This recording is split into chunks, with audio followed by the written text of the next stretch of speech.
शहर के सबसे महंगे बैंक्वेट हॉल की रोशनी खूब दमक रही थी। आज शहर का सबसे महंगा बैंक्वेट हॉल खूबसूरत फूलों से सजाया गया था। सुनहरी फानूस छत से झूल रहे थे। सफेद और सुर्ख गुलाबों की कतारें स्टेज तक खूबसूरती से अपना रास्ता बना रही थी। दूसरी तरफ शहर की बड़ी बड़ी बिजनेस पार्टी, सियासतदान और मीडिया के लोग मौजूद थे। ये सिर्फ शादी नहीं थी, बल्कि ये दो बिजनेस एम्पायर्स का इतिहाद था। स्टेज पर मीरब सुर्ख जोड़े रूसी लिबास में बहुत प्यारी लग रही थी। आंखों में बेतहाशा खुशी थी और चेहरे पर खूबसूरत मुस्कुराहट बिखरी हुई थी। उसके बराबर में राहिम मुराद, शहर का सबसे बड़ा बिजनेसमैन, सफेद शेरवानी में मलबूस भरपूर एतमाद से मीरब के बराबर में बैठा, भरपूर गरूर लिए मौलवी साहब की तरफ देख रहा था। उसके चेहरे पर अजीब सा फातिहाना मुस्कुराहट थी। मीरब ने अपनी नजरें झुकाई हुई थी और मौलवी साहब ने माइक संभाला था। उन्होंने सबसे पहले मीरब की तरफ देखा। मीरब ने घूंघट के पार से मौलवी साहब को देखा। मीरब बिन्नते हसन लखानी, क्या आपको राहिम मुराद बिनते फाहद मुराद से ये रिश्ता कबूल है? इससे पहले कि मीरब कोई जवाब देती, हॉल की खामोशी में एक शोर सा पैदा हुआ और बैरूनी दरवाजा खुलते ही तमाम लोग दरवाजे के अंदर से दाखिल होती लड़की की तरफ देखने लगे। कैमरे, फ्लैश, नजरें सब वहीं पर मरकूज हो गई। सबकी गर्दनें एक साथ मुड़ गई। दरवाजे पर खड़ी लड़की में की आंखों में बेतहाशा जख्मी तासुर था। सादा लिबास, बिखरे बाल एक अजीब कहानी सुना रहे थे। वो सीधी स्टेज की तरफ बढ़ी। रुक जाइए मौलवी साहब। उसकी आवाज हॉल में किसी बम की तरह गूंजी। लोगों में सरगोशियां पैदा हुई। मीरब के चेहरे का रंग बदल गया और राहिम का चेहरा सर पड़ गया। वो लड़की धीरे धीरे चलती स्टेज के सामने खड़ी हुई और सीने पर बाजू लपेटे। ये निकाह नहीं हो सकता मौलवी साहब। मौलवी साहब ने चौंक कर राहिम की तरफ देखा, जो आंखों में बेपनाह गुस्सा लिए उस लड़की को घूर रहा था। आप कौन है बीबी? मौलवी साहब चौंक कर खड़े हो गए। ये तो अब राहिम से पूछे कि मैं कौन। राहिम भी अपनी जगह खड़ा हुआ और नफी में सर हिलाया कि उसे जानने का इशारा किया। मीरब ने उन दोनों को खामोशी से देखा और वो भी अपनी जगह से खड़ी हो गई। उसने अपना घूंघट उलट दिया। राहिम की आंखों में गुस्सा ही गुस्सा था। मीरब ने बेसख्ता उस लड़की की तरफ देखा। बकवास कर रही हो क्या? सबूत क्या है तुम्हारे पास? राहिम और मेरा रिश्ता 6 महीने पहले हुआ था और तुम आकर कह रही हो कि तुम इसकी पहली बीवी हो? मीरब चिल्लाई और वो लड़की कुछ कहे बगैर अपने पर्स की तरफ झुकी और उसमें से कागजात निकाल कर उसने मीरब की तरफ उछाले। मीरब की सांस रुक गई। उसने वो कागजात अपने हाथों में लिए जैसे कुछ पड़ा और टूट कर बिखर गए। ये सब क्या है? उसकी आवाज बुलंद हुई। राहिम के पास अब कोई चारा न बचा था। सबूतों के साथ आई थी और उसने नवीन की उस जुर्रत की कभी तवक्का नहीं की थी। मीरब, मैं तुम्हें बताने ही वाला था। वो आगे बढ़ा और उसने मीरब का हाथ थामने की कोशिश की, लेकिन मीरब ने उसका हाथ झटक दिया। कब? मीरब चीखी। निकाह के बाद? उसकी आंखों में आंसू चमकने लगे, मगर वो रोई नहीं। उसने वो कागजात वहीं फेंके और अपने सुर्ख लहंगे लहंगे का घेर अपने हाथ में थाम कर धीरे धीरे सीढ़ियां उतरते मेहमानों की तरफ देखने लगी। उसने मौलवी साहब के हाथ से माइक लिया। अब सब सुन लीजिए। मुझे आज पता चला है कि जनाब राहिम साहिब पहले से शादीशुदा थे और इन्होंने ये हकीकत मुझसे छुपाई है। हॉल में गहरी खामोशी छा गई।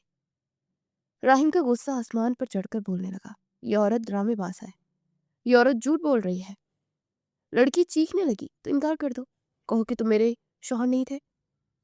राहिम एकदम खामोश हो गया। मीरब के अंदर बहुत कुछ चल उठा। शर्मिंदगी, धोखा और गुस्से ने एक साथ उसके दिल पर हमला किया। आंसू का गोला उसके हलक में अटकने लगा, लेकिन वो रोना नहीं चाहती थी। सबके सामने अपनी कमजोरी जाहिर करना नहीं चाहती थी, इसलिए आंखों में आंसू चमके जरूर थे, लेकिन वो उन्हें पी गई। वो आज तमाशा नहीं बनेगी। उसने दिल ही दिल में सोच लिया, लेकिन अब तमाशा बनने से खुद को कैसे रोका जाए, ये सवाल उसके अंदर कुंडली मारकर डसने लगा। तभी उसने मजमे पर नजरें दौड़ाई, जो कि सवालिया नजरों से उसे देख रहे थे। उसके बाबा भी परेशान थे, लेकिन जानते थे कि मीरब जिद की पक्की है और इस मामले में वो किसी की नहीं सुनेगी। तभी मीरब की नजर मजमे में खड़े एक शख्स पर पड़ी। वो शख्स कोई और नहीं, राहिब फहद था, जो इस कंपनी का एक एम्प्लॉय था।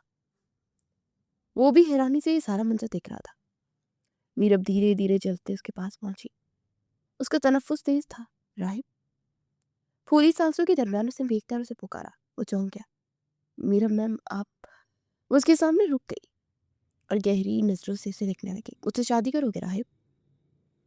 राहिब को इस किस्म के हमले की बिल्कुल उम्मीद नहीं थी। वो जैसे पत्थर का हो गया। क्या? वो अपनी जगह दंग रह गया। हॉल में शोर मच उठा। मीरब होश में हो? उसके बाबा उसके पीछे आए, लेकिन अब वो सिर्फ राहिब को देख रही थी। मैं तुमसे पूछ रही हूँ, निकाह कबूल करोगे मेरे साथ? राहिब के होंठ लरसे। आपकी जिंदगी कोई मजाक नहीं। वो धीरे से समझाने लगा, मैं मजाक नहीं कर रही, ये मेरा फैसला है। उसकी आवाज कांप रही थी। राहिब के होश उड़ गए। मैम, आप ऐसा ना करें। आप जज्बात में फैसला कर रही हैं। ये सुनते ही वो चीख उठी। मैं यकीनन जज्बात में फैसला कर रही होंगी, लेकिन मैं किसी धोखेबाज के साथ शादी नहीं कर सकती। वो एक कदम और करीब आई। तुमने कभी मुझसे झूठ बोला? नहीं ना। तुमने मेरे सामने कोई नकाब ओढ़ा चेहरे पर? नहीं ना। तुम तो सच्चे और खड़े हो ना राहिब। और मेरे अपनी अपनी जिंदगी का फैसला कर दिया है। ये कहते वो तलखी से हंसती उसने आगे बढ़कर राहिब का हाथ थाम लिया। ये कॉन्ट्रैक्ट मैरिज होगी, बस फिर खत्म हो जाएगी। उसे धीरे से राहिब के कान में सरगोशी की। राहिब ने खाली खाली निगाहों से उसे देखा।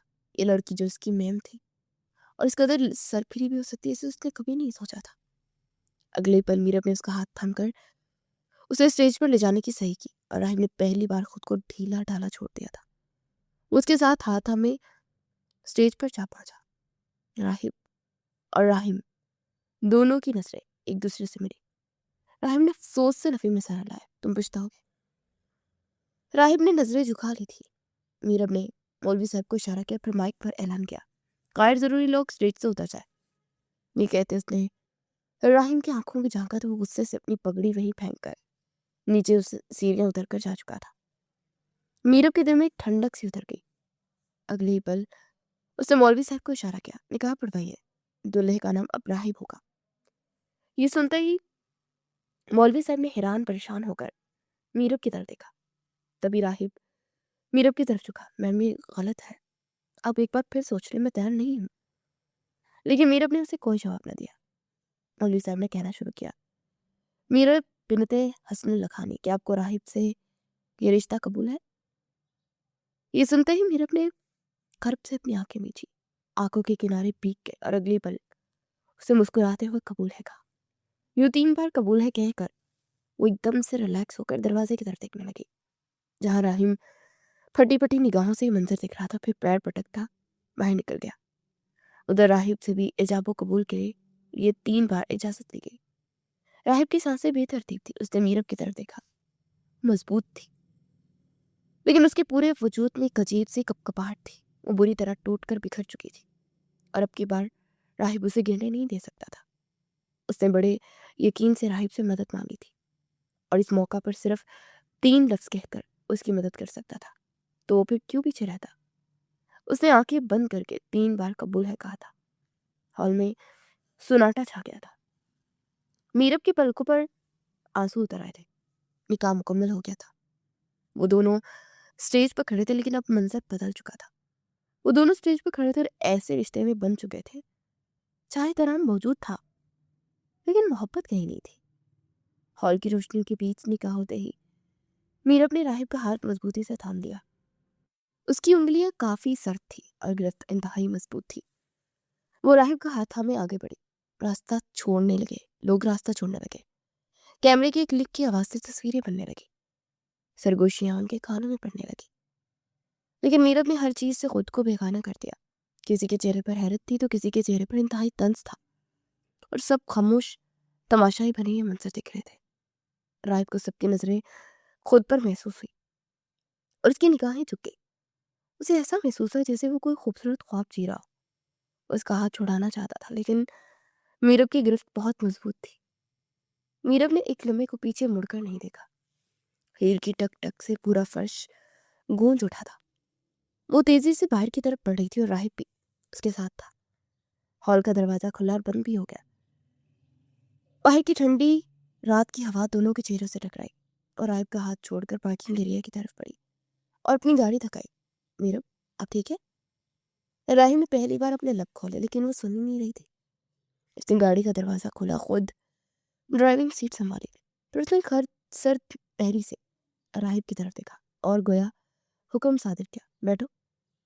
राहिब भी सुनते खामोशी से उसके बराबर सीट पर बैठ गया।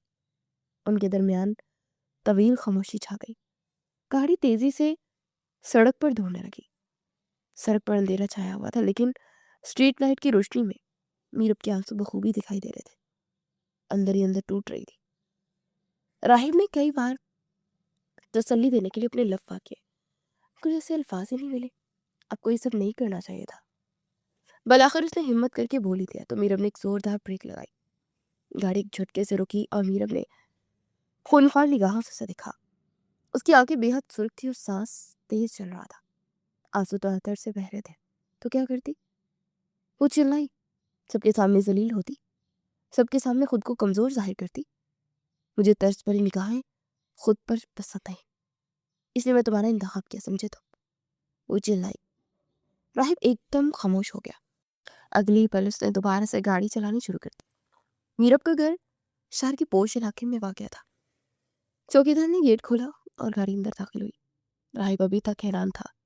उसे जिंदगी की इस काया पलट की बिल्कुल समझ नहीं आई थी। गाड़ी एक झटके से गैराज में रुकी और मीरब बाहर निकली।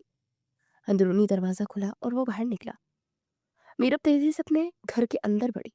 राहिब उसके पीछे लपका था। घर में गहरा सन्नाटा था, अलबत्ता घर फूलों से सजा हुआ था।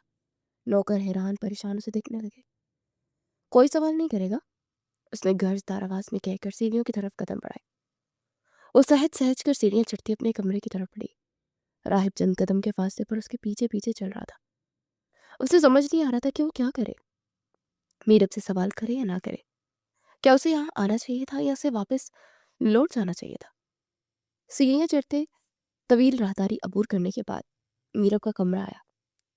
कमरे के अंदर कदम रखते ही मीरब के कदम लड़खड़ाए थे। भारी लहंगा गोया उसके वजूद पर बहुत भारी महसूस हो रहा था।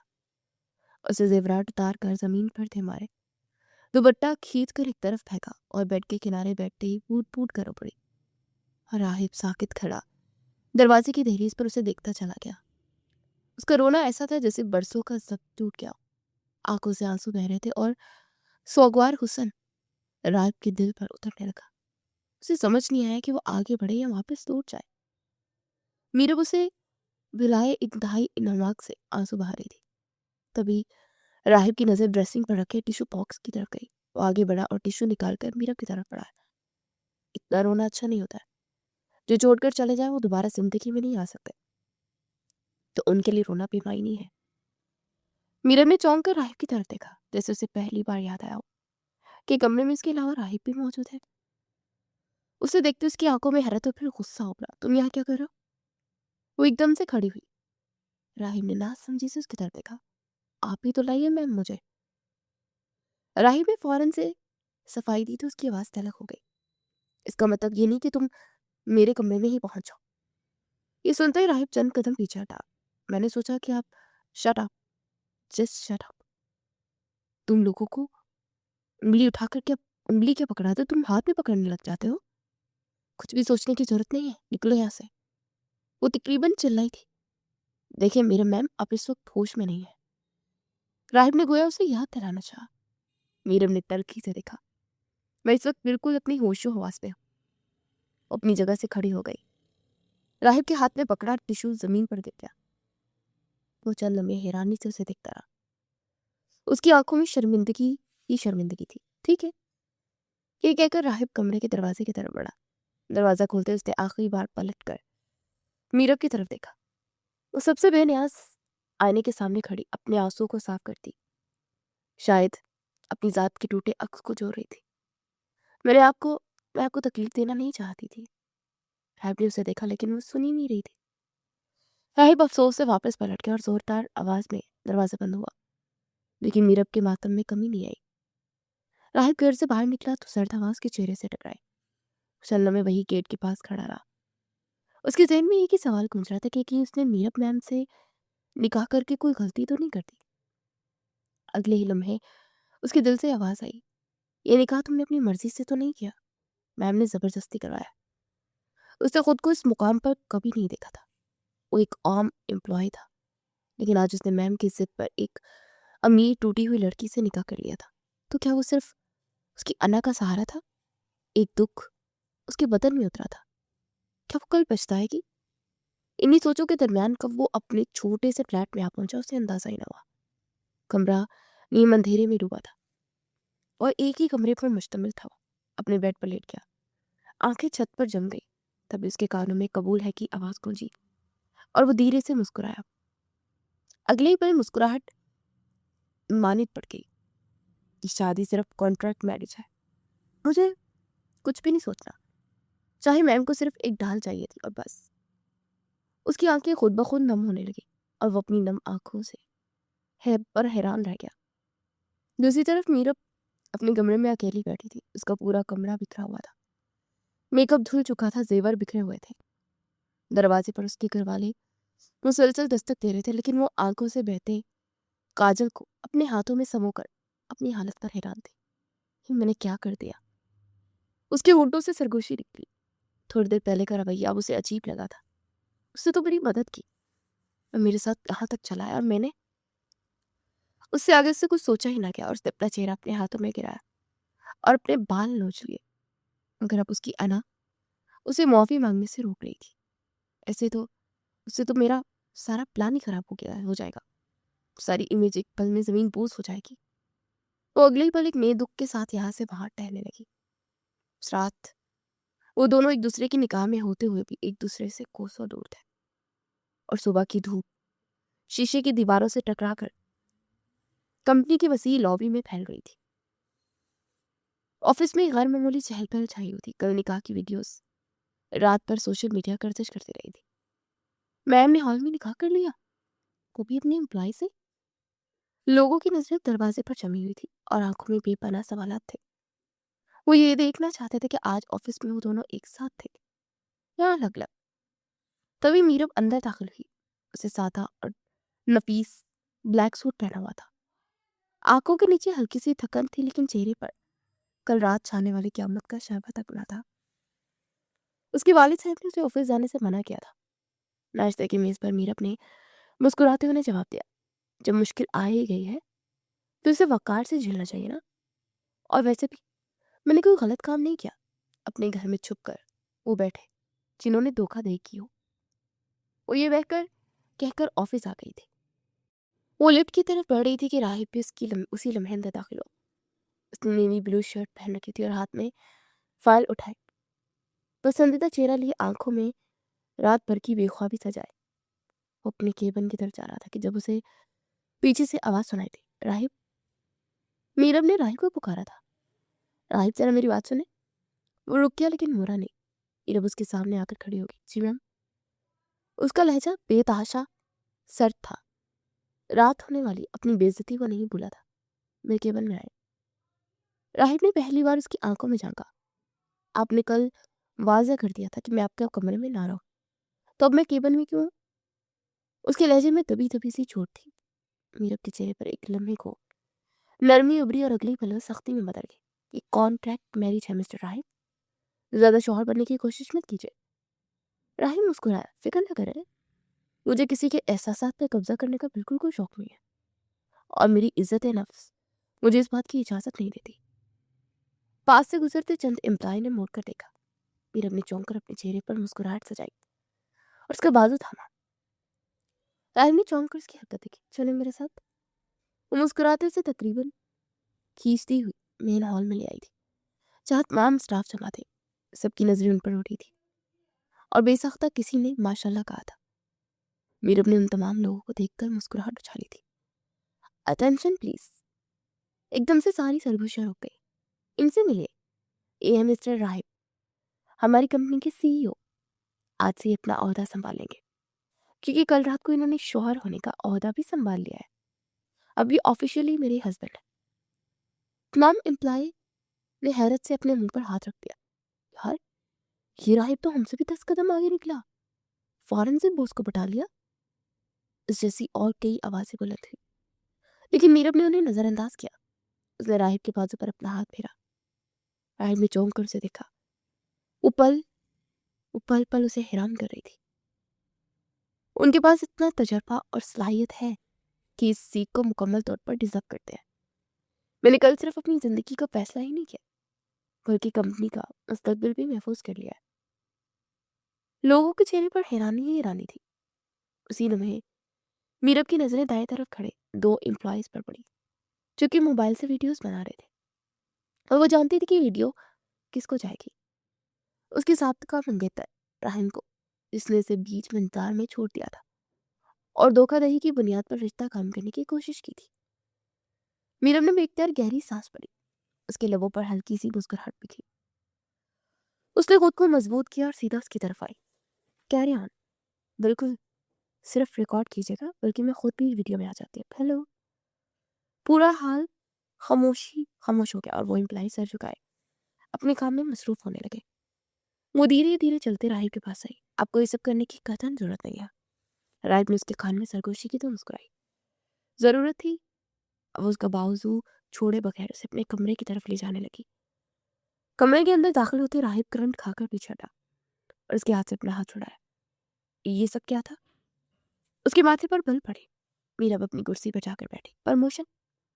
राहिब तन से हंसा। प्रमोशन या ढाल? वो एक झटके से रुकी और उसकी तरफ देखा। क्या मतलब? राहिब उसके करीब आया। आपने मुझे सीईओ बना दिया ताकि आप अपने साबका मंगेतर को दिखा सके कि आप बिल्कुल भी टूटी नहीं है, बल्कि नई जिंदगी की शुरुआत एक इंतहाई धमाके के साथ कर रहे हैं। ये सुनते ही मीरब की आंखों में चिंगारी दिखाई दी। आप खुद को मेरी ज्यादा अहम नहीं समझने लगे कल से? राहिब धीरे से मुस्कुराया। इस मुस्कुराहट पे कड़वाहट ही करवाहट थी। कल रात आपने मुझे अपने घर लाकर जिस कदर मान सम्मान दिया है ना, और फिर आज जिस तरह ये कंपनी का तहत दे रही है, ये दोनों बातों का तजाद मेरे सर से गुजर रहा है। वो उसकी बेहद करीब आ चुका था। मीरब की आंखें हैरत से उबल पड़ी। उसकी सांसों की हदत को अपने चेहरे पर महसूस कर रही थी। उसने फौरन से अपना रुख फेर लिया। ये प्रोफेशनल फैसला है, वो धीरे से बोली। राहिब ने उसकी आंखों में झांका। और हमारा निकाह, वो भी प्रोफेशनल था? उसकी आवाज में अजीब सी सर्द महरी थी। सीईओ साहब, अब आप जा सकते हैं। और राहिब ने धीरे से सर झटका और छोटे छोटे कदम उठाता दरवाजे की तरफ बढ़ा। उसने दरवाजे के पास जाकर हैंडल पकड़ा, फिर एकदम से मुड़ा। एक बात कहूँ? वो खामोशी से उसे देखने लगी। अगर कॉन्ट्रैक्ट मैरी चाहिए तो याद रखिएगा, मैं सस्ता मुलाजिम नहीं हूँ। इज्जत देंगी तो इज्जत मिलेगी, तमाशा बनाना होगा तो मैं खामोश नहीं बनूंगा। और दरवाजा खोलकर बाहर जाने लगा। तभी मीरब ने उसे रोका था। राहिब, मेरी भी बात सुनते जाइए। वो चंद कदम चलते हुए उसके बेहद करीब आए, यहाँ तक कि उन दोनों के दरमियान चंद कदम का ही फासला रह गया था। कल मैं टूटी हुई थी, लेकिन आज उसकी आवाज नरम हुई। मैं कमजोर नहीं और कमजोर नहीं दिखना चाहती। उसे एक लम्हे में दोनों की नजरें आपस में उलझी दिखी। राहिब ने उसकी आंखों में गौर से देखा। आप कमजोर नहीं, बस आप जिद्दी हैं। हल्का सा चौंकी और उठ फिर लिया। और आप? मुस्कुराई। मैं वो गलती हूँ जिससे आप गलती से अपने घर ले आई हैं। जबकि सच तो यह है कि बीवी रुखसत होकर शौहर के घर आती है, शौहर रुखसत होकर बीवी के घर नहीं जाता। ये सुनते उसके होंठों पर अनजानी सी मुस्कुराहट बिखर गई। वो फौरन से संजीदा हुई। हद में रहे मिस्टर राय। वो जरा सा उसके पास झुका। आप ही ने तो कहा था शौहर बनने की कोशिश ना करो। मैं शौहर नहीं बन रहा, मैं तो सीईओ बन रहा हूँ। ये कहते हुए वो दरवाजा खोलकर बाहर निकल गया। और मीरा चंद में अपने धड़कते हुए दिल को काबू में करने की कोशिश करने लगी। उसका दिल गैर मामूली रफ्तार से धड़क रहा था। ये कॉन्ट्रैक्ट था, मगर एहसासात किसी मुआहदे के पाबंद नहीं होते। और शायद ये जंग अना की कम और दिल की बुनियाद ज्यादा लग रही थी। मीरब ने रात राहिब को नए कमरे में बैठने का कहा था। शीशे की दीवार के पार शहर फैला हुआ था, मगर उसके अंदर एक अजीब सी बेचैनी छाई हुई थी। डेस्क पर बेशुमार फाइल बिली हुई थी, मगर उसकी नजर कहीं और थी। उसी लम्हे उसका मोबाइल वाइब्रेट हुआ। नंबर देखकर उसने एकदम से अपने होंठ पीछ लिए। और चंद लम्हे मोबाइल इसी तरह बजता रहा। फिर अगले ही पल उसने कॉल रिसीव कर ली। ये राहिम मुराद की कॉल थी। हेलो। 10 सेकंड की खामोशी छाड़ दूसरी तरफ से एक भारी खंबीर आवाज उठी। तुम्हें शर्म नहीं आई? राहिब के माथे पर पल भर कर ये पल पड़ गए। शर्म किस बात की? वो दो बदो बोला। मीरब से शादी करके तुमने हर हाथ पार कर लिया है। राहिब कुर्सी से सीधा हो बैठा। उसके चेहरे पर हल्की सी तंजिया मुस्कुराहट थी। आपको इन तमाम चीजों से मतलब नहीं होना चाहिए, उसने दूसरी तरफ से कहा तो फोन से हल्की सी तंजिया से सुनाई दी। एक कंपनी के मामूली से एम्प्लॉय की इतनी जरूरत। राहिब की आवाज सर पे ही बदल गई। मैंने सिर्फ उसकी इज्जत बचाई है। सलमा में खामोशी छा गई। तुमने अपनी इज्जत बचाई है, अपनी इज्जत सवारी है। सोचा करोड़पति लड़की है, शादी कर लेता, जिंदगी संवर जाएगी। वैसे भी तुम बिजनेसमैन, स्ट्रगल्स कर रहे थे ना बिजनेस में। दूसरी तरफ से उसे एक ऐसी कड़वी हकीकत बताई कि राहिब ने बेसख्त अपनी कनपटी मसकी और उसकी उंगलियों की गिरफ्त मोबाइल पर सख्त हो गई। मैंने सिर्फ और सिर्फ उसका मान रखा है। उस समय वो बिल्कुल अकेली थी। दूसरी तरफ आवाज और ज्यादा गहरी हो गई। ये इज्जत तुम्हें उसी वक्त याद आई। तुम्हें मेरी साइड लेनी चाहिए थी, लेकिन नहीं, तुमने अपना रास्ता साफ किया और खुद कर्ज बन गया। राहिब हल्का सा मुस्कुराया। जो भी हो, अब वो मेरी इज्जत है। राहिब ने इज्जत पर कदरे जोर देकर कहा। इज्जत? कहना क्या चाहते हो? और जो कॉन्ट्रैक्ट वाली बात, बीवी, कॉन्ट्रैक्ट वाली बीवी, उसकी इज्जत? राहिब चौंक क्या। ये बात तो वो और मीरब जानते थे कि मैरिज कॉन्ट्रैक्ट मैरिज है। दूसरी तरफ से सच मैरिज सुनाई दी। वो जल्द तुम्हें छोड़ देगी। ऐसे कॉन्ट्रैक्ट मैरिजेस ज्यादा नहीं चलती। राहिब की सांस गहरी हो गई। आपको हमारी जाती बातों से क्या मतलब है? वो चिल्लाया। मतलब है, क्योंकि रिश्ते अना में बनते हैं और अना में ही टूट जाते हैं। राहिब ने फोन अचंभे से कान से हटाकर देखा, फिर दोबारा कान से लगाया। चाहे जो भी हो, अब एक बात सुन लीजिए। वो दांत पीस कर कहने लगा। अब वो मेरी बीवी है और आपको इजाजत नहीं दूंगा कि आप इसके खिलाफ एक भी लफ्ज मजीद कहें। दूसरी तरफ एकदम से खामोशी छा गई। तुम इस रिश्ते को संभाल नहीं पाओगे। और कॉल करके थी। राहिब चंद में फोन को हैरानी से देखता रहा। दिल में अनजाना सा एक खदशा पैदा हुआ था। कॉन्ट्रैक्ट वाली बात उन्हें मालूम हुई और वो कुर्सी से उठा और शीशे के पार जाकर खड़ा हो गया। नीचे सड़क पर जिंदगी मामूल के मुताबिक थी, लेकिन उसका दिल बेहद बेचैनी से भर गया था। शाम ढल रही थी। वो अपने ऑफिस में बैठा फाइलों में सर दिए उलझा हुआ था। तभी कमरे का दरवाजा खुला और मीरब अंदर दाखिल हुई। एक्सक्यूज मी मिस्टर राहिब, वापसी में हम साथ जाएंगे। ये सुनते ही राहिब ने सर उठाकर उसे देखा। नफी में सर रहा है। मैं आपके साथ नहीं जाऊंगा, मुझे अभी ऑफिस में बहुत काम है। यू नो, नया ओहदा, नई जिम्मेदारी और ढेर सारा काम। उसने उसे बहुत कुछ जताया। अपनी चेहरे पर मुस्कुराहट बिखेरी तो मीरब का पूरा वजूद झल भुन कर आ गया। देखो, ये सब कब मेरी मर्जी से हो रहा है। अगर मैं ना होती तो तुम्हें ये ओहदा भी ना मिलता। ज्यादा मुझे भड़काने की कोशिश मत करो, वरना मैं अगर आग बन गई तो सबको जलाकर राख कर दूंगी। राहिब ने एकदम से फाइल बंद की और गहरी जांचती हुई निगाहों से उसकी तरफ देखा। अच्छा, राहिब तो डर गया आपकी बातों से। उसे मजीद चढ़ाने लगा। मीरब के होंठ सख्ती से बिंद के। कुछ देर वो खामोशी छाई रही। तुम मुझे नीचा दिखाने की कोशिश कर रहे हो? मीरब घबराई। राहिब ने नफी में सह रहा है। ऐसा हरगिज़ नहीं है मैडम। मैं तो कह रहा हूँ कि मैं मसरूफ था, लेकिन अगर आप इतना ही मेरा साथ चाहती हैं और मेरी कुर्बत के लिए मरी जा रही है तो मुझे कोई मसला नहीं है। ये सुनना था कि मीरब पैर पटक कर बाहर निकल गई और राहिब तेजी से फाइल बंद करते उसके पीछे दौड़ा था। वो पार्किंग में खड़ी उसका इंतजार कर रही थी। जैसे ही उसके पास पहुंचा, वो तेज कदमों से उसकी तरफ आई। मैं खुद ड्राइव करूंगी। उसे चाबी और राहिब के हाथ से ली और राहिब ने कंधे झुकाए। जैसे आपको हुक्म मैडम। और वो दोनों गाड़ी में बैठे तो गाड़ी सड़क पर दौड़ने लगी। चंदमू की खामोशी के बाद मीरा की आवाज गूंजी।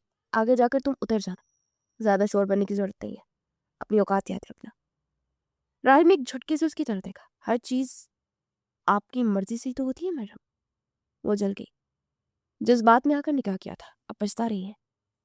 राहिब ने हल्का सा मुस्कुराकर उसकी तरफ देखा। मैं भी यही सोच रहा हूँ। तो धीरे से बड़बड़ाया। Excuse me. मीरब भड़क उठी। उसने एक झटके से गाड़ी की स्पीड बढ़ाई। क्या कहा तुमने? राहिब ने उसकी तरफ देखा। मैंने कहा सेम टू यू। उसके अल्फाज में चोट भी थी और तंज भी। मीरब का चेहरा सुर्ख हो गया। खुद को बहुत अहम समझने लगे हाँ? राहिब ने आहिस्तगी से उसकी तरफ देखा। अहम तो आपने बनाया मोहतरमा, सबके सामने शौहर तस्लीम करके। गाड़ी में उन दोनों के दरमियान तनाव बढ़ गया था। उसी लम्हे सामने से गाड़ी अचानक कट मारकर आगे बढ़ी। मीरब ने पूरी कुवत से ब्रेक मारी। गाड़ी एक झटके से रुकी और उसका तवाज़ुन बिगड़ा और वो सीधी राहिब की गोद में आ गई। चंद लम्हों के लिए वक्त रुक गया। उसके बाल राहिब के कंधे पर बिखर गए और उसकी सांसें उसके चेहरे से टकरा रही थी। राहिब ने भीगते उसे संभाल कर खुद के करीब कर लिया कि वो मजीद लड़खड़ा कर न गिरे। चंद में यूं ही गुजरे और दोनों को समझ नहीं आया कि उन दोनों के साथ हुआ क्या है। मीरब की आंखें हैरत से फैल गई और वो एक झटके से दूर हुई। आइंदा मुझे छूना मत। राहिब की आंखों में एक चमक सी उभरी और उसके कान के करीब वो झुका। छूने का पूरा इख्तियार रखता हूँ मैं, मैडम। निकाहनामा साइन किया है। उसकी आवाज बेहद गहरी थी, लेकिन इतना गिरा हुआ नहीं हूं कि जबरदस्ती करो। मीरब की आंखों में खौफ देखकर उसने फौरन से अपनी गहरी आवाज को नॉर्मल बनाया। चंद में खामोशी की नजर हो गए। उसने फौरन से अपना दुपट्टा ठीक किया। उसे राहिब की गहरी नजरें अपने ऊपर वाज़ेह तौर पर दिखाई दे रही थी। उसके दिल की धड़कन बेहद बेकाबू थी। राहिब ने दरवाजा खोला। यहीं उतर जाओ ना। उसके लहजे में तंज ही तंज था। मीरब ने गुस्से से उसकी तरफ देखा। भाड़ में जाओ मेरी बला से। वो बाहर निकला, दरवाजा जोरदार अंदाज में बंद किया, फिर उसकी तरफ आया। याद रखें, कॉन्ट्रैक्ट मैरिज में भी इज्जत होती है और ये आपकी आखिरी वार्निंग है। अब अगर आपने मुझे बेइज्जत करने की कोशिश की तो फिर मुझसे बुरा कोई नहीं होगा। उसे वार्निंग देकर सड़क के किनारे चलने लगा। मीरब स्ट्रिंग पकड़े बैठी रही। उसका दिल अजीब रफ्तार से धड़क रहा था। वो खुद से ज्यादा उसकी बातों पर चल रही थी। छूने का इख्तियार आया बड़ा। छूने का इख्तियार रखने वाला मेरी बिल्ली होकर मुझे ही नहीं कर रहा है। उसने गुस्से से स्ट्रिंग पे हाथ मारा। उसे वो लम्हा दोबारा याद आया जो उसकी गोद में गिरी तो उसने बेखतर से संभाल लिया था। उसे धुतकारा नहीं था। उन दोनों के दरमियान अना अब भी मौजूद थी, मगर कहीं ना कहीं इस साथ में दोस्ती ने खामोशी से सर उठाना शुरू कर दिया था। बोर्ड रूम में फिजा में तनाव था।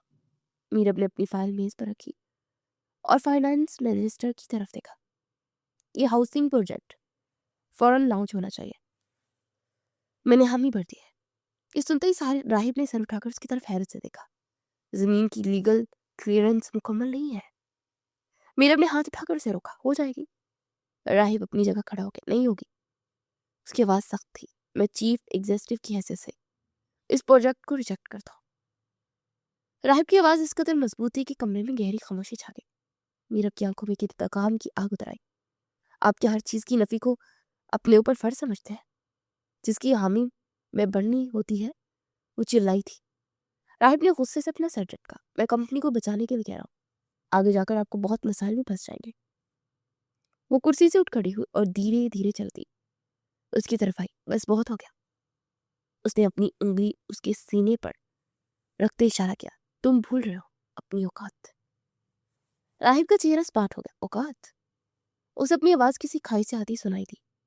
नीरब की आवाज अब भी बुलंद। हाँ, औकात। जल्द तुम्हें खुला के कागजात मिलेंगे। इस घर से, इस कंपनी से, मेरी जिंदगी से भी बाहर हो जाओगे तो फिर तुम्हें पता चलेगा कि मीरब लखानी के सामने जुबान चलाने का क्या इंजाम होता है और उसे नीचे दिखाने की सोच रखने वाले मुंह की खाते हैं। उसके हर लफ्ज में जहर था। राहिब ने शर्मनाक निगाहों से उसे देखा। ठीक है। उसके लहजे में एक अजीब सा सुकून। अगर यही मेरे औकात था तो यही सही। उसे जेब से पेन निकाला।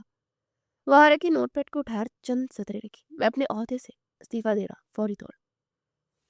कमरे में जैसे सबको सांस सूंघ गया। मीरब के चेहरे पर एक लम्हे को हैरानी उभरी, लेकिन अगले लम्हे उसने खुद को संभाल लिया। ज्यादा ड्रामे मत करो। वो दबे दबे गुस्से से चिल्लाई। राहिब ने उसके सामने रख दिया। तुम मुझे शौहर की हैसियत से एक ताना दिया है और अब मुझे मेरी औकात याद रखने का कहा है, और अब मैं सिर्फ एक आम आदमी हूँ। वो मुड़ा और दरवाजे की तरफ बढ़ गया। दरवाजा बंद हुआ और मीरब को एकदम से एक अजीब सा खला सा महसूस हुआ। उसे लगा उसका एक हिफाजती शेल्टर हट गया है। मगर उसने गहरी सांस भर के खुद को यकीन दिलाया कि मुझे किसी की जरूरत नहीं है। मीरब ने बुलाकर अपनी जिद पर और प्रोजेक्ट लॉन्च कर लिया। मीडिया कवरेज मिली, इश्तेहारात बनाए गए और 2 हफ्तों बाद कानूनी नोट्स आने लगे क्योंकि जमीन के कागजात चले थे और पार्टनर्स कंपनी भी भाग गई थी। फाइनेंस डिपार्टमेंट की रिपोर्ट सुनकर वो गहरी सोच में पड़ गई। हमें और हमारी कंपनी को करोड़ों का नुकसान हो रहा है। मीरब ने अपना दिल थाम दिया। मगर अना अब भी जिंदा थे तो क्या हुआ, हम संभाल लेंगे। ये कोई पहली बार तो नहीं हुआ, हमने ऐसे हालात देखे हैं, तभी हमारी कंपनी आगे बढ़ी है ना। उसे वाज़ेह तौर पर सबको तसल्ली थी और खुद साइड पर पहुंची। मशीनरी चल रही थी, काम तेजी से हो रहा था। अचानक चंद गाड़ियां आकर रुकी। अमीर अपने मुड़कर देखा तो हैरत से रह गई। सारी पुलिस की गाड़ियां थी। पुलिस चंद कदम आगे और मीरब की आंखों में देखा। मैम, मिस मीरब, आपको गैर कानूनी जमीन पर तामीरात की मंजूरी देने के लिए इल्जाम पे हिरासत में लिया जाता है। मीरब के हाथ पांव ठंडे पड़ गए। ये गलत फहमी है। वो चिल्लाई, देखिए आपको जो भी कहना है आप स्टेशन में चलकर कहना। कारकान की नजरें उस पर जम गई। उसे एहसास हो कि ये जाल था। उसके मुखालफिन चाहते थे कि वो खुद उस प्रोजेक्ट पर दस्तखत करे ताकि वो कानून की शिकंजे में रहे, और वो अंधी होकर वही कर बैठी थी। उस वक्त जेल की सलाखों के पीछे थी। जिंदगी में पहली बार उसे बेबसी महसूस हुई और रोना आने लगा। उसे फौरन से मोबाइल निकाला, किसी कॉल करे। उसके वालिद साहब तो बैरून मुल्क थे। उसने अपने मोबाइल में लिस्ट देखी तो राहिब का नजर आया नंबर। अगली उंगली वहीं रखी, फिर उसने फोन रख दिया। मुझे इसकी जरूरत नहीं है, उसे अपनी सेक्रेटरी से कहकर वकील का इंतजाम करने का कहा। लेकिन ये क्या, चंद घंटे बाद ही दरवाजा खुला और पुलिस उसे बाहर निकलने का हुक्म देने लगी। आपकी जमानत हो गई है, आप इस केस से बरी हो चुकी हैं। वो पूछना चाहती थी कि आखिर इतना जल्दी कैसे हुआ। तभी उसे एक मानूस सी आवाज सुनाई दी, अब जो भी करें मेरे बीवी के वकील करेंगे। उसे पीछे मुड़कर देखा तो सामने राहिब खड़ा था, जो पुलिस ऑफिसर से गुफ्तगू कर रहा था। मीरब के दिल में एकदम से कुछ चुभा। राहिब को कैसे मालूम हुआ? ये सवाल उसके जहन में खटकने लगा। चंद रस्मी कार्रवाई के बाद उसे रिहा कर दिया गया। मीरब गाड़ी में बैठी। दोनों के दरमियान अजीब सा फासला था। तभी मीरब ने अपनी खुश्क हुई जुबान होठों पर जुबान फेरी। तुम क्यों आए हो? अब की बार उसकी आवाज में शिकस्त खुद की थी, लेकिन उसने कोई जवाब नहीं दिया। एक बार फिर से मीरब उसकी तरफ देखने लगी। मैं तुमसे कुछ पूछ रही हूँ, मैंने जो कहा था वो। तभी राहिब ने हाथ उठाकर मजीद उसे कुछ कहने से रोक दिया। आपको घर छोड़ा हूं बस। उसकी आवाज में तंज था, जो ना मोहब्बत थी ना नफरत, सिर्फ एक तवील थकन थी। घर के बाहर गाड़ी रुकी और दरवाजा खुलकर उतरी। दिल चाहा के कुछ कहे, उसे राहिब को आवाज भी दी, लेकिन वो रुका नहीं। अपनी सिक्योरिटी मजबूत कर लीजिए, दुश्मन करीब है, उसने ये कहकर गाड़ी मोड़ दी। मीरब सड़क पर खड़ी रह गई। उसे पहली बार एहसास हुआ कि जिसे वो औकात याद दिलाना चाहती थी, आज उसे उसे कानून के शिकंजे से निकाला था, और वो कुछ कह भी ना सकी। उसकी आंखों में नमी उतरी। अला टूट चुकी थी, मगर राहिब अपने साथ जख्म लेकर जा चुका था। राहिब के जाने के बाद मीरब अपने घर में एक अजीब से सुनाटे में डूबी हुई थी। नींद उसकी आंखों से कोसों दूर थी। वो पूरी रात जागती रही। ये कैसी शादी है, ना मैं इसके साथ हूँ ना वो मेरे साथ है, लेकिन दिल में एक अजीब सी बेकरी है कि आखिर वो है कौन। अगली सुबह उसने अपनी पर्सनल सेक्रेटरी को बुलाया था। मुझे राहिब के बारे में मुकम्मल बैकग्राउंड चाहिए, हर चीज ए टू जी। जी मैम। असिस्टेंट ने उसकी बात की तारीफ की और दोपहर तक फाइल उसकी मेज पर रखी थी। मीरब ने बेदिली से फाइल खोली। दिल अजीब सी धीमे धड़क रहा था। वो देखना चाहती थी कि वो कौन है, क्या करता फिर, और इस वक्त कहाँ मौजूद है। वो जॉब छोड़ चुका था, तब उसके क्या हालात थे। इसी चीज ने उसके दिल को मजबूर कर दिया। उसने पहला सफा खोला और पहले ही नाम ने उसकी यकीन की धज्जियां उड़ा दी। राहिब मुराद, फाहद मुराद का छोटा बेटा, फाहद ग्रुप ऑफ इंडस्ट्री का वारिस। मीरब के हाथ से फाइल तकरीबन गिर गई। उसके हाथ कांपने लगे। उसने दोबारा पढ़ा, राहिम मुराद का छोटा भाई, ये वही राहिम मुराद जिसने बड़ी महफिल में से बेइज्जत किया था। ये दोनों भाई हैं और मुझे इतना बड़ा धोखा दिया गया। वो अपनी जगह से खड़े हो गए। रात ग्रुप ऑफ इंडस्ट्री वही थी जिनका जिनका उनसे इत्तेहाद तय हुआ था, वही जिनका प्रोजेक्ट बैरून मुल्क तक फैले हुए थे, और जिनकी एक साइन से मार्केट ऊपर नीचे हो जाती थी। मीरब की सांसें अटकने लगी। कंफर्म करो, ये वही राहिम मुराद है ना? दूसरी तरफ से जवाब हाँ में आया। उस जवाब ने उसे चौंका कर रख दिया। जी मैम, 1 साल पहले बाप बेटे में इख्तलाफ हुआ था, तो मुराद साहब ने उन्हें घर से निकाल दिया था, और राहिब मुराद साहब ने भी अपनी पहचान बनाने के लिए अपनी फैमिली को छोड़ा था। मीरब के जहन में एक मंजर उभरा। किस कदर ज़हानत से वो हर मसला हल कर लेता था। मेरे को कभी अंदाज़ा ही ना हुआ कि उसके पीछे उसका बेहतरीन दिमाग, उसकी बेहतरीन पढ़ाई और कारोबारी बैकग्राउंड था। उसे देखकर एक गहरा सांस पड़ा। ये मैंने क्या कर दिया? मैंने अनजाने में उसे इतना दुखी कर दिया। उसे उसकी औकात याद दिलाने के लिए मैंने उसे कदमों की नोक पर रखा और वो क्या निकला? उसने देखकर अपना सर अपने हाथों में गिराया, अपने बाल नोच लिए थे। मीरब की आंखों में एकदम से खाली हो गई थी। अब वो खबर है। उसे सवाल था। चंद हफ्ते पहले ही मुराद साहब और उनकी सुलह हो गई है और वो कल बकायदा ऐलान हुआ है कि राहिब मुराद साहब ग्रुप ऑफ इंडस्ट्री के सीईओ बन चुके हैं। अल्फाज उसके कानों में चुभ रहे थे। वही शख्स जिसे उसने सबके सामने कहा था कि तुम मेरी वजह से यहाँ हो, तुम अपनी औकात में आ जाओ। उसकी आंखों से आंसू बहने लगे, उसके होंठ कांपने लगे। उसके सिक्योरिटी को जाने का उसने इशारा किया। मुझे क्या हो रहा है? मैं क्यों रो रही हूँ? वो राहिब मुराद होता या कोई और, एक दिन एक दिन तो उसे जिंदगी से छाना ही था ना। फिर क्यों नहीं? और मेरे आंसू क्यों बह रहे हैं? उसे देखकर अपने आंसू सबके और एक गहरा सांस पड़ा। उसकी रीढ़ की हड्डी तक में सनसनाहट दौड़ गई थी। दर्द था कि बढ़ता चला जा रहा था और दिल की धड़कन तेज होती गई। वो जैसे उसके कारोबार पर कब्जा करने का ताना मार रहा था। वो तो खुद एक सल्तनत का वारिस था और खामोशी से उसकी कंपनी में अपना नाम और शनाख्त जाहिर किए बगैर काम करता रहा था। अगले ही पल मीरब खिड़की के पास आकर खड़े गहरे गहरे सांस लेने लगी। उसके जहन में थाने वाला मंजर उभरा। वो किस कदर एतमाद के साथ वकील के साथ अंदर दाखिल हुआ, उसकी जमानत करवाई। मीरब की आंखों में नमी उतर आई। मैंने क्या कर दिया? उसने वो लम्हा याद किया जब उसने ताना दिया था, अगर मैं ना होती तो आज तुम्हें कोई मिड लेवल जॉब भी ना देता। और ये जुमला खंजर की तरह उसे अपने दिल पे चुभता हुआ महसूस हुआ। मीरब के जहन मेरे के लिए खबर सिर्फ एक हैरत नहीं थी, बल्कि एक जल्जला था, एक ऐसा जल्जला जिसने उसी अना को तोड़ कर रख दिया था। अब वो क्या करेगी? उसके पास जाकर माफी मांगेगी या फिर उसकी खामोशी उसकी सबसे बड़ी सजा बनेगी? मुराद ग्रुप ऑफ हेड ऑफिस की सुबह की मसरूफियात अरूज पर थी। मुराद ग्रुप ऑफ इंडस्ट्रीज की बुलंद इमारत के शीशे सूरज की रोशनी में चमक रहे थे और राहिब अपने केबिन में बैठा फाइल्स को देख रहा था जब दरवाजे पर नॉक हुआ। उसका सेक्रेटरी अंदर आया। सर, ये कॉरियर आपके नाम से है, पर्सनल कागजात है। राहिब ने लिफाफा चाक किया। भेजने वाले का नाम देखा तो एक लम्हे के लिए दंग रह गया। मीरब की दिखाई देखकर उसके चेहरे पर पसीना आने लगा। दिल एकदम जोर जोर से धड़का। अंदर जली हरूफ में खुला की दरख्वास्त लिखा हुआ था। उसकी सांस रुकने लगी और आंखें एकदम से साकित हो गई। पसी मंजर की सारी आवाजें बंद हो गई। वो कुर्सी की बुर्ज से टेक लगाकर बैठ गया और गहरी सांस लेकर चंद कागजात को उसको देखने लगा। तो मैडम, ये कॉन्ट्रैक्ट मैरिज हुई थी। उसके चेहरे पर हल्की सी बेयकीनी थी और आंखों में गहरा जख्म छुपा हुआ था। उसी लम्हे दरवाजा खुला और राहिब ने निगाहें उठाकर देखा तो सामने वही दुश्मन जान खड़ी थी। राहिब ने सवाली नजरों से उसे देखा, जैसे पूछ रहा हो कि अब यहाँ क्या लेने का मकसद है। वो धीरे धीरे चलती अंदर आई और कुर्सी खींचकर बैठ गई। मिस्टर राहिब, इतना बड़ा धोखा दिया आपने मुझे। आप राहिब मुराद के भाई हैं और आपने उसकी साबका मंगेतर से ही निकाह करने की हामी भर ली। राहिब ने पहली बार मुस्कुराकर उसे देखा तो गोया आपको हकीकत मालूम होगी।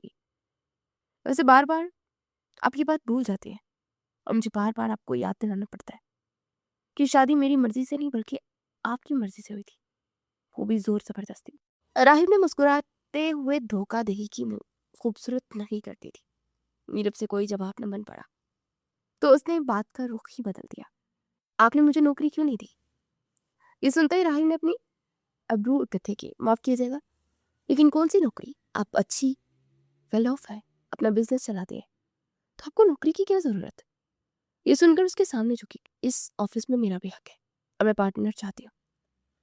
राहिब ने सर से पैर तक उसे देखा और मुस्कुराता चला गया। क्या वाकई? उसने मेरे से खुला के पेपर उठाया और उसके आगे ले आया। क्या ये आपने नहीं भेजे? मीरब की सांस रुक गई मगर उसने खुद को संभाला। हाँ तो? राहिब की आवाज में पहली बार एक अजीब सी ठंड थी। तो क्या खुला के कागजात भेजकर याददाश्त खो चुकी है मिस मीरब? वो चौंक गई। मैंने सिर्फ कागजात भेजे हैं, अभी दस्तखत नहीं किए। राहिब कुर्सी से खड़ा हो गया और धीरे धीरे चलता उसके बिल्कुल करीब आ गया। ये ऑफिस मेरी जिम्मेदारी है और मैं किसी ऐसे शख्स को यहाँ नहीं रखता जो लोगों को बीच मझधार में छोड़कर भाग जाए। राहिब की आवाज में पहली बार ठंडी काट थी। मैंने ये सब सिर्फ इज्जत बचाने के लिए किया, और तुमने मेरी रही से इज्जत खुला के कागजात बेचकर खत्म कर दी। कमरे में खामोशी फैल गई। मीरब के होंठ लड़ से और उसे पहली बार एहसास हुआ कि उससे बहुत बड़ी गलती हुई है। ये मैंने गुस्से में बेचे और कुछ नहीं। उसने आगे बढ़कर जैसे ही कागजात उठाने चाहे तो राहिब ने उन कागजात को अपने हाथों में लिया। अब इसकी जरूरत नहीं है। वो धीरे से मुस्कुराया। मैं यहाँ नौकरी करना चाहती हूँ। मीरब ने एक बार फिर से कहा तो हंस दिया। बतौर मिस्टर राहिब, मिसेस राहिब और शायद आपके लिए दरवाजा खुला होता, लेकिन एक साहब बीवी के लिए बिल्कुल नहीं है। मीरब के चेहरे का रंग उड़ा। तुम मुझे सजा दे रहे हो? वो एक झटके से कुर्सी से खड़ी हो गई। देखें बीबी, खुला का फैसला आपका खुद का है। मैं तो सिर्फ इस फैसले का एहतराम कर रहा हूँ। चलने में मीरब उसे यूं ही देखते गई। कमरे की चार दीवारी भी गोया सांस रोके अगला जुमला सुनने को बेताब थी।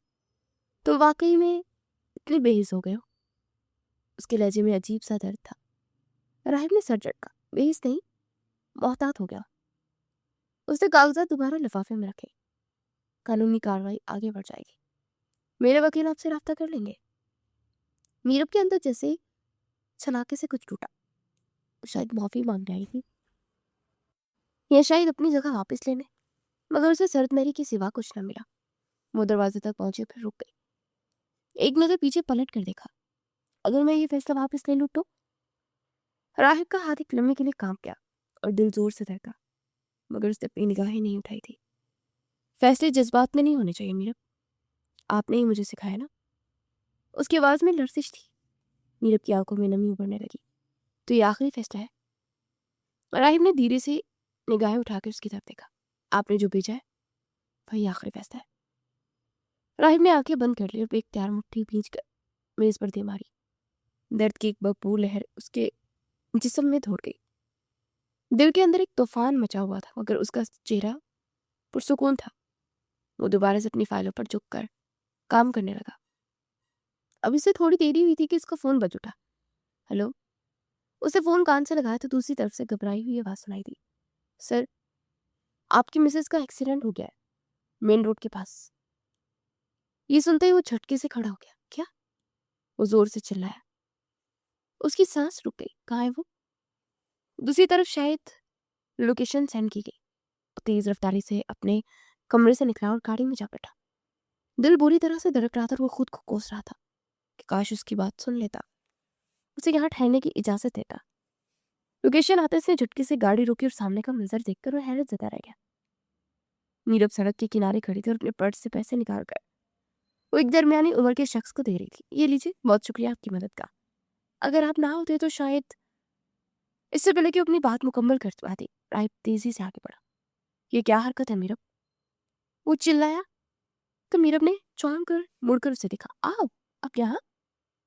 उसके बिल्कुल करीब आकर खड़ा हो गया। मुझे अभी अभी फोन आया था कि तुम्हारा एक्सीडेंट हो गया और तुम यहाँ खड़ी पैसे बांट रही हो। ये सुनते ही वो आदमी घबराने लगा। सर जी, गाड़ी हल्की सी टकराई थी, मैंने इनकी गाड़ी साइड पर लगवा दी है। राइम ने सख्ती से उसे देखा। अब जा सकते हैं, शुक्रिया। तो शख्स चला गया और चंदा में दोनों एक दूसरे को देखते रहे। तुम्हें अंदाजा भी है मैं किस तरह से यहाँ पहुंचा? मेरी सांस अटक गई थी सीने में। राइम ने बेख्तियार अपने दिल पर हाथ रखकर कहा। तो मीरब टुकर टुकर निगाहों से देखने लगी।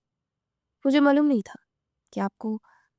राइम ने फौरन से उसकी बात काटी। तुम्हें कुछ मालूम होता भी है और तुम मालूम करने की कोशिश भी नहीं करती हो। उसने बेख्तियार अपनी कनपटी मसली और वो फेर लिया। मीरब की आंखों में आंसू आने लगे। वो वहीं फुटपाथ पर बैठ गई और राहिब ने पीछे मुड़कर देखा और खुद भी धीरे से चलते हुए इसके बराबर में आकर बैठ गया। मैं अब थक गई हूँ राहिब। उसे सर पीछे दीवार से टिका दिया। राहिब ने धीरे से उसे देखा। मैं भी। तो फिर हथियार क्यों नहीं डाल देते आप?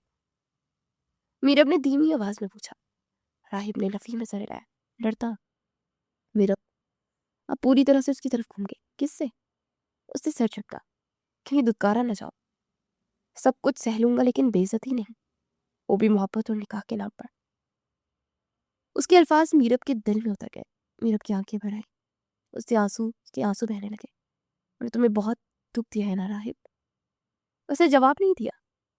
मीरब उसके करीब सरकी और उसका बाजू थाम लिया। I am sorry. मीरब के आंसू बहने लगे। राहिब ने चौंक कर उसे देखा। मैं बस झिंझिलाई हुई थी। उसने निगाहें झुका ली, खुद से, हालात से। लेकिन तुमसे नहीं, तुम एक अच्छे इंसान हो राहिब। शायद मैं ही तुम्हें पहचान न सकी। राहिब ने बेख्तियार उसकी ठोड़ी उठाकर उसकी नम आंखों में झांका। और तुम बहुत जिद्दी हो। वो हल्का सा हंस दी और अपनी गीली नाक रगड़ी थी। ये तो तुम पहले दिन से जानते थे ना? राहिब ने मुस्कुराते हुए सर हिलाया और चंद में बाद उसने मीरब को जिंदगी बख्शने वाले अल्फाज कहे थे। खुला के कागजात वापस ले लो मीरब। फैसले गुस्से में नहीं होने चाहिए। मीरब ने मुस्कुराते उसे देखा। आंसू आंखों से बहने लगे। मैंने बेचते वक्त खुद को मजबूत समझा था, मगर आज समझ आई है कि वो मजबूत वो होता है जो माफ कर दे। वो उसके करीब आ गए, उसके कंधे हल्के से राहिब के कंधे से छूने लगे। राहिब ने आहिस्ता से उसके दोनों हाथों को अपने हाथों में थाम लिया था। मीरब ने इस बार अपने हाथ नहीं छोड़ाए थे। हम दोबारा शुरू कर सकते हैं। मीरब ने एक उम्मीद से राहिब की आंखों में देखा। राहिब ने गहरी सांस पड़ी। हाँ, एक शर्त पर। क्या? वो उसकी तरफ खौफजदा निगाहों से देखने लगी। मुझे कभी मेरी औकात याद नहीं दिलाओगी? मीरब की आंखों में शरारत दिखाई दी थी। और आप भी ज्यादा शोहर बनने की कोशिश नहीं करेंगे? ये सुनते ही वो दोनों खिलखिलाकर हंस पड़े थे। आंखों में नमी थी और दिल में एक अजीब सी मोहब्बत की कली फूट रही थी। शाम की हवा उनके चेहरे से लगकर वापस पलट गई थी। हम दोनों थक गए हैं लड़ते लड़ते अब। राहिब ने भी एतराफ किया था। मीरब ने अब सर उसके कंधे पर टिका दिया था। तो फिर सुलह कर देते हैं ना? वो आहिस्तगी से बोली। सुलह कहती हो तुम मीरब? एक हाथ डोंक नहीं होता, ये तो सिर्फ पनाह होता है। वो आंखें बंद करके मुस्कुराई। पहली बार उसके दिल में एक सुकून सा उतरा। और तुम मेरी पनाह हो। ये सुनते ही राहिब ने उसे पूरी नरमी से अपनी तरफ खींच लिया और उसे अपनी बाहों के हिसार में ले लिया था। सुनसान सड़क किनारे बैठे इर्द गिर्द से बेगाना वो दोनों सारे इख्तलाफात बुलाकर मोहब्बत के रास्ते तक पहुंच गए थे। आज ना कोई सीईओ था और ना ही कोई शेयर होल्डर। बस एक शौहर, एक बीवी और मोहब्बत की नई शुरुआत थी। वो शादी जो फिल्म हुई थी अब अपने खूबसूरत इंजाम तक पहुंच चुकी थी। सूरज ढल रहा था और वो दोनों एक दूसरे का हाथ थामे अपनी मंजिल की तरफ रवा दवा थे।